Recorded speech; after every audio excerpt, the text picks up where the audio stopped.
So I use this slide because these are things that everybody knows about, and you're looking at them, you've looked at them a lot, but if you change a little something about it, you get a completely different picture of what's going on.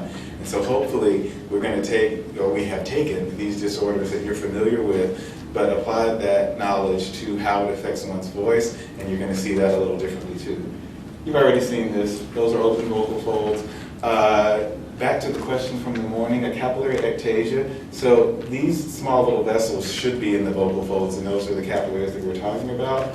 I'll show you later when this becomes something dilated and actually makes a little red dot there, that's a capillary ectasia. And it's like a varicose vein in some ways because it's a vessel that should be tiny and hair-like, wispy like that is dilated into something I can see a little bit more, which means that the wall of the blood vessel is stretched a little bit, which means that you're more likely to sneeze and rupture that vessel or cough and rupture that vessel and then deal with a vocal hemorrhage, which is certainly not an insurmountable problem, but you do need to know about it and treat it. And usually how that happens, so if anyone ever tells you this story, tell them to go see someone right away. My voice was completely fine. I had done all the singing I wanted to do. I had done all the talking I wanted to do. I got on the phone, was chit-chatting, I sneezed, and then I couldn't talk. And it's immediate. And so like that's sort of a history where things are going along just fine, and then there was an event that built pressure, sneeze, cough, something along those lines, and then immediately after that, their voice was gone. And you know, sometimes that happens, you have a little coughing fit and you lose your voice, but in 3 or 4 seconds it comes back. So the situation where that happens and it's an hour later and they still can't talk, that's most likely a small vocal hemorrhage, which again is something that we can completely treat and take care of. I can tell you many people who are performing on stage now have had it in the past, and we were able to get someone through that, but you know, you do have to know that it's happening. So we've talked about different things that can inflame the larynx, particularly allergy and so forth. This is what the inflamed larynx looks like as opposed to what you just saw. Sometimes with the mucus there, sometimes with redness, mucus stranding across it, but generalized irritation. And so anytime the vocal folds are carrying extra weight in terms of edema or there's thick mucus on them that will take extra effort to move that off, you're going to have trouble vibrating them, so you're going to have trouble with your voice. And oftentimes, when your larynx looks like this, almost nothing comes out, and that pretty much makes sense. I showed this slide earlier. We'll run through it again. But understand that the larynx is at the middle of all of this stuff that's going on. So whether we're talking about obesity-related reflux or reflux from other sources, that acid coming from below is going to get stopped at the larynx because that's sort of like the stop gate. It opens and closes and prevents things from going up or down. And so it will be the first place where any of these things, either postnasal drip from above or reflux from below, the first stop thing that it will encounter will be the larynx. And so it finds itself in a position where it's subject to numerous processes that go on in the body and also circulating hormones. And if anyone doubts that, just think about what happens to your voice when you go through puberty. This slide is to talk about some things that we want to discuss to help not leave your voice in ruins. So here are the things that people call in sick about, or the voice problems that do decrease productivity. I have a fever, not feeling well, coughing up all night, my allergies been killing me, I have sinuses, headache, drainage, yada, yada, yada. My personal favorite, I need a mental health day. Homicide, yes, because if I come to work today, I would have to kill someone. I love it if you stay home if that's the reason you need to. But what is behind that often? We talked about this briefly with Dr. Joe's lecture, the common cold. This is what that virus looks like. We see it all the time. It has 60 different sites on it, all of them just ready to attach to your cell and cause trouble. Once it gets inside the cell, it causes even more trouble because it gets that cell to make more cells or more particles like it, spreads around. Fortunately, your body usually takes us already, 7 to 10 days. Those symptoms should be gone. You notice here, people have them all year long. The average adult person will have 2 to 4 a year. Kids will have even more. It's something that we deal with. It is what it is. All those over-the-counter remedies usually work. Tincture of thyme also helps. Chicken soup helps. You know, pretty much fluid hydration, and you will get through that. What's a little worse, the influenza virus, which also has tons of little spikes just waiting to attach to your cell and cause trouble.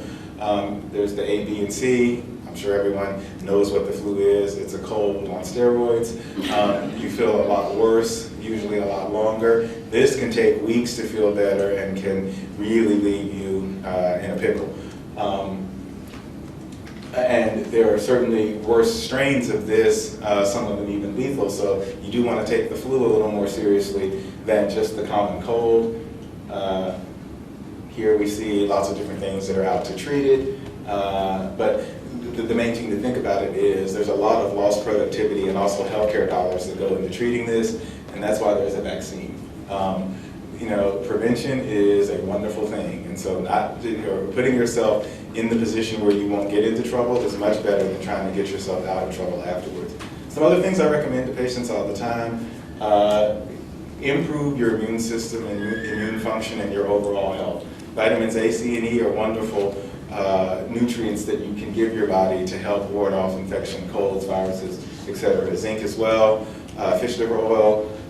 These you could take not with complete immunity, but except for, well, all of these in the regular doses that you see in a multivitamin preparation would be reasonably safe for you to take every day. Golden seal, not so much. That's really meant to be taken maximum 2 weeks or so, and that's pushing it a little bit. And that's really more for if you know that every December you get a cold, you start taking that at the end of November to keep that from happening. But it's not meant to be taken long term. And then glycerin and aloe, I mean, that's just lubrication, but it does help things feel better and can help just in terms of the symptom complex. So, you know, vitamin A, it boosts the immune function, helps maintain the integrity of the lining of all of these structures, including the vocal folds. It also does have some anti-cancer effects. Best sources of that: carrots, liver. Vitamin C also helps with cold symptoms. I remember very well being in medical school, had people popping that stuff like it was candy, 500 milligrams, 1,000 milligrams, way more than that, up to 3,000 milligrams a day sometimes. For most people, that's still not a great idea, but okay, and then your kidneys will just flush out the excess and you won't have too much of a problem. But, you know, that much is probably too much, even though Linus Pauling said that, you know, that would cure everything. But it does have its role in terms of connective tissue, collagen regeneration, helping keep flexibility and support the tissues that will be under stress in the vocal folds. And, you know, any citrus fruit, great source of that.